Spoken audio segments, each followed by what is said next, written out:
Assalamualaikum warahmatullahi wabarakatuh. Kembali dengan channel saya, channel yang mempelajari bahasa Indonesia.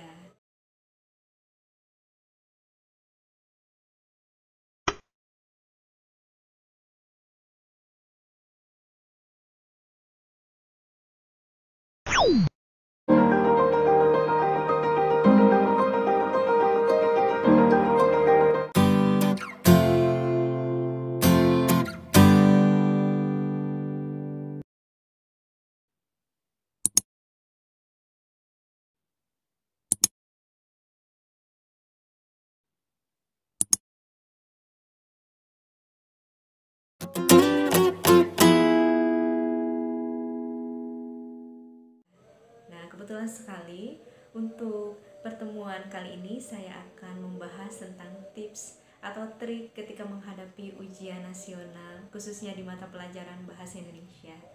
Banyak fenomena yang terjadi bahwa siswa-siswi atau para peserta didik yang akan menghadapi ujian nasional sesungguhnya ada yang peduli dan tidak peduli dengan pembelajaran bahasa Indonesia. Kenapa demikian? Karena banyak sekali yang beranggapan bahwa mata pelajaran bahasa Indonesia itu sesungguhnya mata pelajaran yang mudah, akan tetapi bertolak belakang dengan hasil atau nilai yang ia dapatkan karena suatu hal. Nah, yang dilakukan itu kegiatan yang menyepelekan.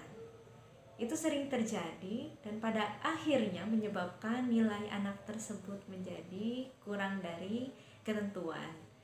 Nah, untuk itu, kamu yang akan menghadapi ujian nasional khususnya mata pelajaran bahasa Indonesia, cobalah buka mata dan buka pikiran kamu. Kenapa bahasa Indonesia dipelajari selama kamu bersekolah? Di SD ada, SMP ada, SMA ada, bahkan nanti di perkuliahan ada pula bahasa Indonesia. Sebetulnya sangatlah penting pelajaran bahasa Indonesia itu. Kita sebetulnya tidak hanya menguasai bagaimana kita bisa berkomunikasi dengan bahasa Indonesia dalam kegiatan sehari-hari, tapi kita tahu yang namanya itu kaidah atau aturan dalam menggunakan bahasa Indonesia, baik itu dalam segi tulisan atau dan yang lainnya seperti pengetahuan kita tentang sastra. Itulah ruang lingkup yang dipelajari dalam bahasa Indonesia, diantaranya bagian terkecilnya. Oke, kembali ke 7 tips atau trik yang akan saya berikan. Yang pertama, cari informasi tentang kisi-kisi soal UNBK khususnya yang diberikan oleh pemerintah. Sebetulnya untuk saat ini di internet sudah banyak beredar kisi-kisi UNBK yang diberikan oleh pemerintah. Hanya saja peserta didik banyak yang tidak mengetahui. Itu yang telah saya lihat dari peserta didik yang saya ajar itu. Mereka kurang bisa memanfaatkan hal itu karena apa? Mereka tidak tahu dan perlu diarahkan oleh gurunya. Nah, itulah ya PR. Nah, sudah saya laksanakan. Saya mengadakan sosialisasi setiap kali saya masuk ke kelas dan langsung memberikan arahan bahwa perhatikan kisi-kisi. Karena apa? Kisi-kisi itu sepaket dengan soal. Ya, ketika seseorang membuat soal pasti berawal dari kisi-kisi.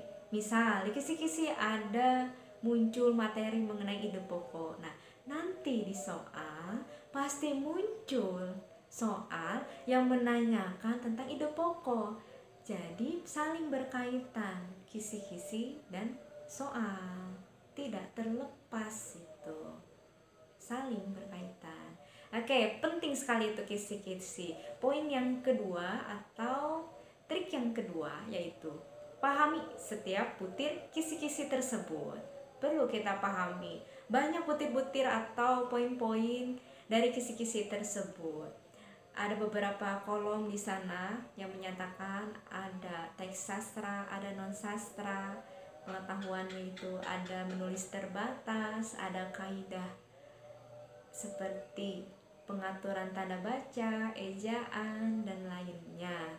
Itu perlu dipahami setiap butir-butirnya, sehingga kita kaitkan dengan trik yang ketiga, buka materi yang berhubungan dengan kisi-kisi Sederhananya buka buku, buka referensi yang akan membantu kita memahami setiap butir kisi-kisi tersebut ya nak ya.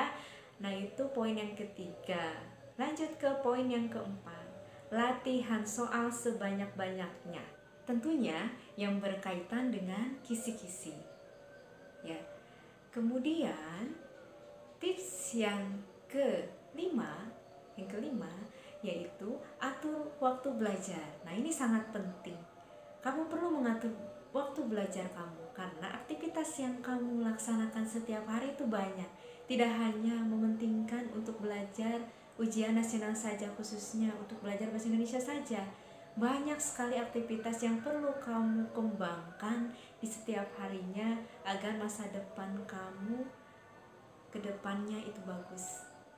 Selanjutnya berdoa. Yang keenam yaitu berdoa. Berdoa itu penting untuk menyeimbangkan usaha dan tawakal kita kepada Tuhan atau Allah Subhanahu wa Ta'ala. Pinta juga doa dari kedua orang tuamu atau orang-orang terdekatmu agar kamu diberikan kesehatan serta lancar dalam memahami segala hal yang akan diujian nasionalkan. Selanjutnya, ciptakan rasa tenang. Ini tips yang terakhir atau tips yang ke-7.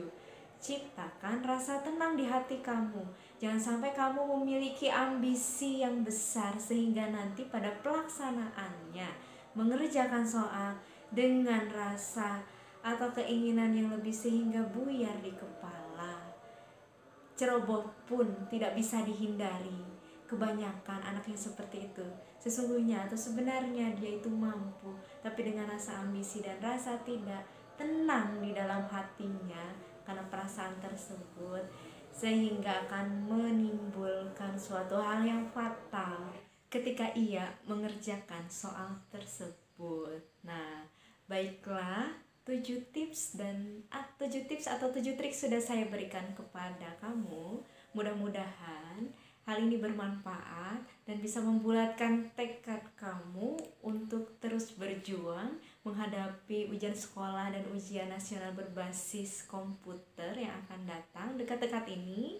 Mudah-mudahan kita semua dilindungi dari segala penyakit yang sedang melanda di seluruh dunia ini, dan kamu tetap bisa menggapai cita-cita kamu. Insya Allah hal-hal kebaikan yang kita berikan akan berbuah positif bagi kehidupan kita, karena usaha tidak akan menyalahi hasil. Nah, insya Allah channel saya bermanfaat dan jangan lupa saksikan terus video selanjutnya. Nanti di video selanjutnya saya akan membahas materi langsung ke latihan soal. Ya, akhir kata wassalamualaikum warahmatullahi wabarakatuh.